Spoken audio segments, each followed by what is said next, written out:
Gusto niyo bang tikman? Aba, magluto ka. Lang. So, ayun na nga, dahil nag-crave tayo ng kamote. So, mabuti na lang at yung kapatid ko, dinalhan ako ng kamote. So, malalaki yung kamote na yan. So, dahil nag-crave nga kami ng kamote, sabi niya, punta ko dyan at lutuin mo na yung kamote. So, ayun ang ginawa ko. Ginawa ko siyang fries. Tapos, syempre, una natin gagawin, hihiwain natin yung kamote. Alangan naman, kainin na natin diretsong hilaw pa, di ba? So, sobrang nag-crave talaga ako ng kamote kasi nung nakaraang buwan, umuwi ako ng Pilipinas. At hindi ko to nagagawang mga bagay na to dahil sobrang busy ko, hindi ko na nagagawa yung mga gusto kong gawin. Dahil kapag nasa Pilipinas ka na pala, sa sobrang busy mo, hindi mo na magagawa yung mga gusto mo na nung nasa abroad ka pa at uwing-uwi ka na, ang dami mo ng mga planong gawin. Pero pagdating mo sa Pilipinas, hindi mo na lahat magagawa.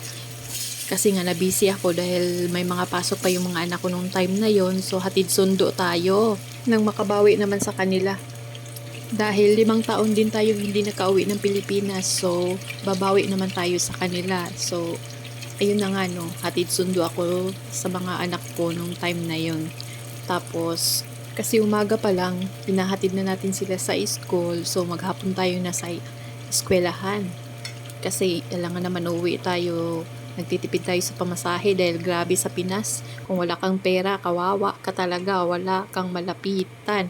So, kailangan pag umuwi ka ng Pilipinas, marami kang karga. At number 1 na dun, pera. Kasi kaliwat kanan, pera talaga yung kailangan natin sa Pilipinas. So, ayun na nga, no, napahaba patuloy yung kwento ko.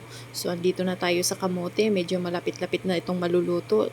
At gusto ko nang kumain dahil nagugutom na ako. So, ito naman yung pangalawang batch.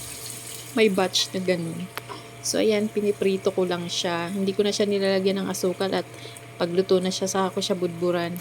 So, tamang-tama ito at maya-maya darating na yung kapatid ko. So, tamang kain lang kami. So, yun lang. So, shout out pala sa aking mga followers dyan. Thank you so much sa inyong lahat. At sa star sender ko kay Ma'am Davy Patinio Iskandalyo, thank you so much sa star, Ma'am.